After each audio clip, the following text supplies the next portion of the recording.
레버리지 ETF가 대국민적이 된 지금 여기서 우린 이런 생각을 해봐야 합니다. 이게 진짜 본질일까? 쉽게 말해 삼성전자, SK하이닉스 주식이 정말 이것 때문에 하락하는 걸까? 라고요. 여러분은 어떻게 생각하십니까? 어떤 생각을 하시든 진짜 본질, 즉 삼전닉스가 하락하는 진짜 이유에 대해서 알고 싶고 언제 반등할지 알고 싶은 분들을 위해 준비한 영상입니다. 쉽게 알려드릴 테니까 끝까지 집중해서 보세요.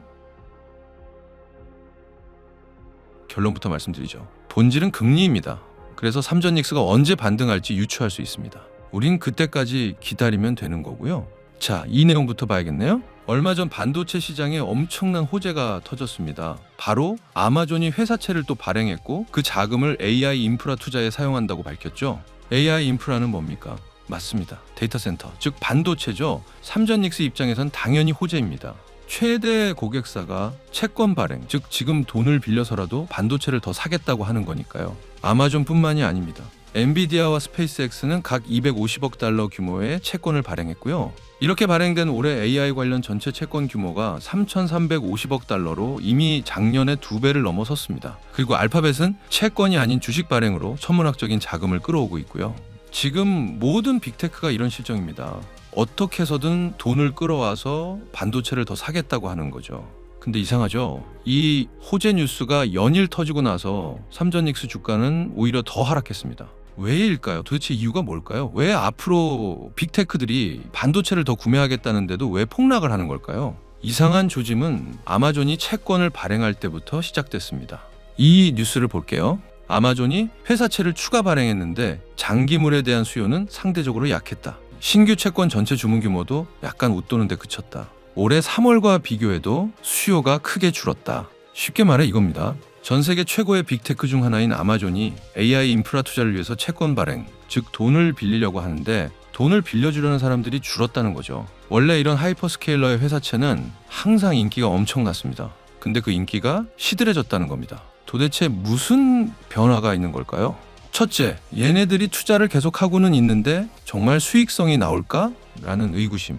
그러니까 지금 AI 인프라 투자를 이렇게나 공격적으로 하고 있는데 얘네들이 투자금 회수를 넘어서 진짜 수익을 볼 수 있긴 한 걸까? 라는 의구심이 생기기 시작했다는 거죠. 이건 그래서 빅테크들 실적을 계속 모니터링하는 수밖에 없는데 제가 그 모니터링도 계속 해드릴 거니까 영상 꾸준히 보시면서 잘 따라오시고요. 둘째, 오늘 알아볼 주제 금리입니다. 지금 미국 금리가 오르고 있습니다. 그래서 굳이 이런 위험을 감수하고 빅테크들의 회사채를 살 필요가 없는 거죠. 전 세계에서 가장 안전한 미국채도 금리가 좋으니까 회사채 대신 미국채를 산다는 겁니다. 이게 하이퍼스케일러의 회사채 인기가 시들해진 이유고요. 자, 그럼 이게 어떤 결론으로 이어지죠?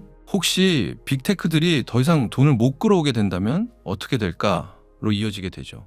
쉽게 말해 지금까지는 그래도 채권을 다 팔아서 반도체를 더 구매했지만 그럼 앞으로는 이 다음에 채권이 안 팔리기 시작하면 그래서 돈을 못 끌어오면 이제 AI 인프라 투자가 줄어드는 거 아니야? 라는 불안감으로 이어지는 거고요. 즉 그래서 반도체 수요가 감소할 것이라는 불안감, 이게 삼전닉스 하락의 본질이라는 거죠.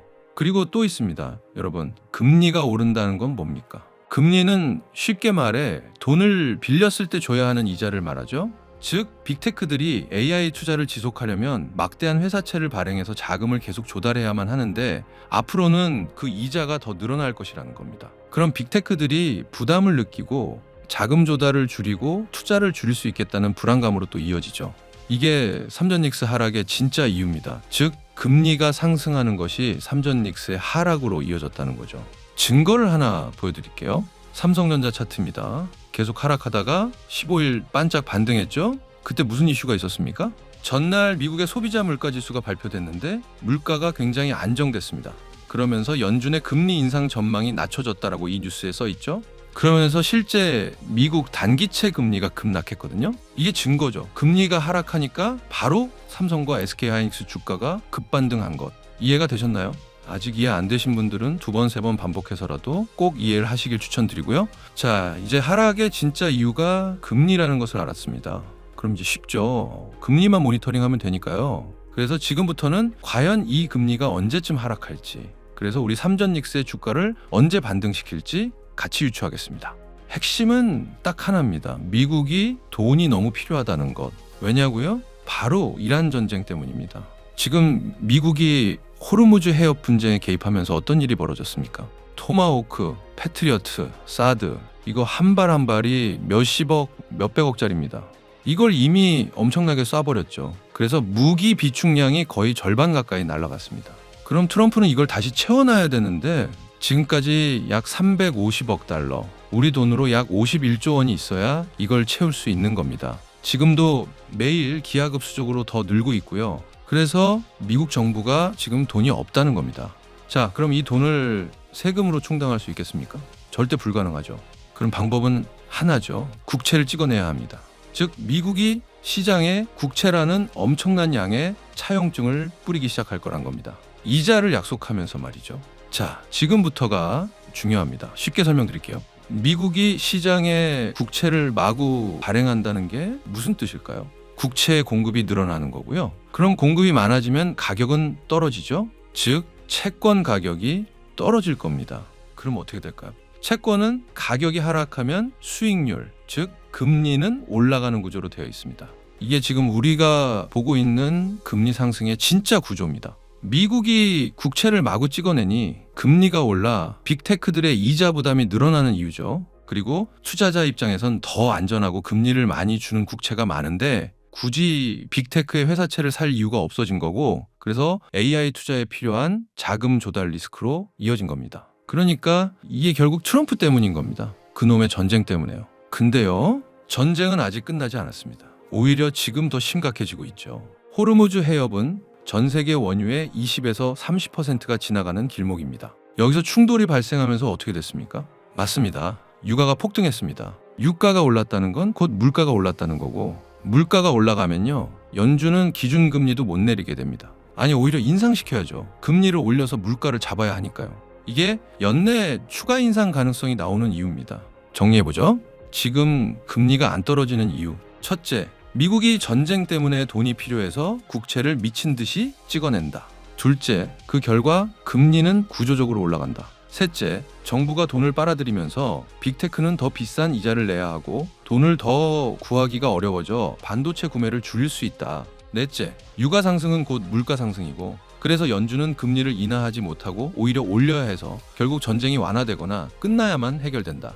지금 시장은 이미 이렇게 판단한 겁니다. 금리 인하는 없다. 오히려 금리 인상 가능성이 더 커지고 있다. 그래서 지금 삼전 닉스가 눌리는 겁니다. 전쟁이 불러온 높은 금리 혹은 인상 가능성 때문에 빅테크들이 반도체를 구매할 자금을 추가로 확보하지 못할 수 있다는 것과 이자 부담 때문에 투자를 축소해야 할 수 있으니까요.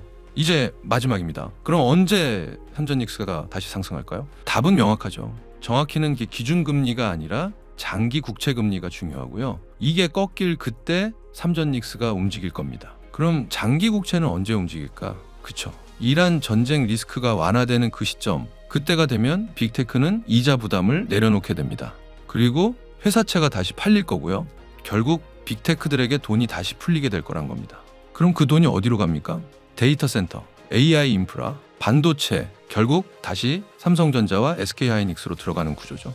그러니 이제 우리는 하나만 기다리면 됩니다.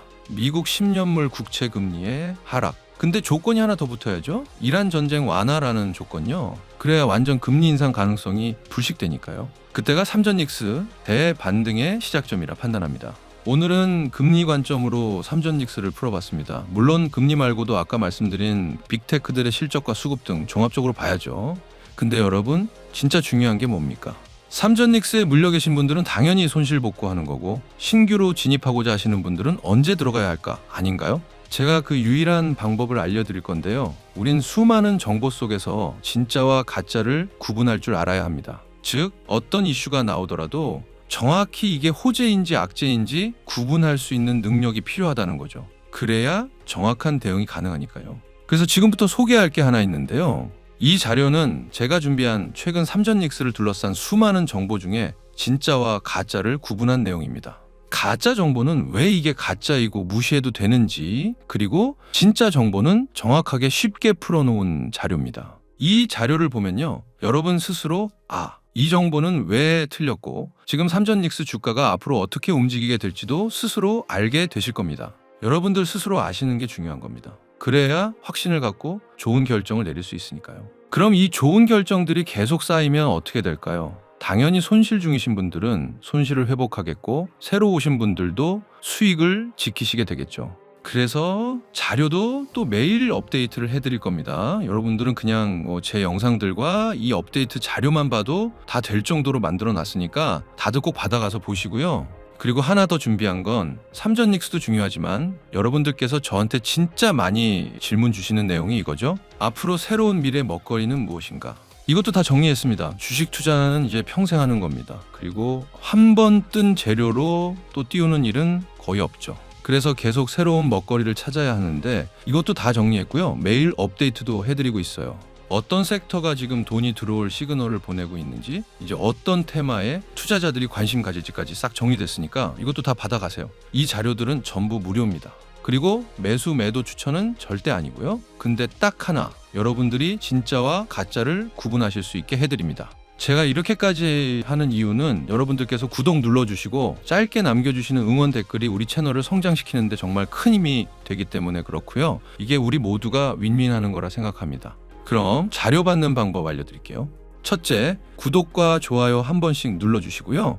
둘째, 댓글에 짧게 응원 멘트 혹은 잘 봤습니다 한마디 남겨주시면 됩니다. 셋째, 고정 댓글 링크를 누르시고 전송 버튼만 누르면 끝납니다. 최근 유료 리딩방에서 제 정보만 빼가서 돈을 받고 파는 상황이 발생하고 있습니다. 그래서 우리 구독자인지 확인하고 자료 보내드리니까 반갑게 받아주시고요. 우리 리치맥스 팀은 절대 금전 요구를 하지 않으니 사칭에 주의하시기 바랍니다. 자, 오늘의 한마디하고 마칩니다. 삼전닉스의 주적은 레버리지 ETF가 아니라 트럼프였다. 지금까지 리치맥스 팀 서지훈이었습니다.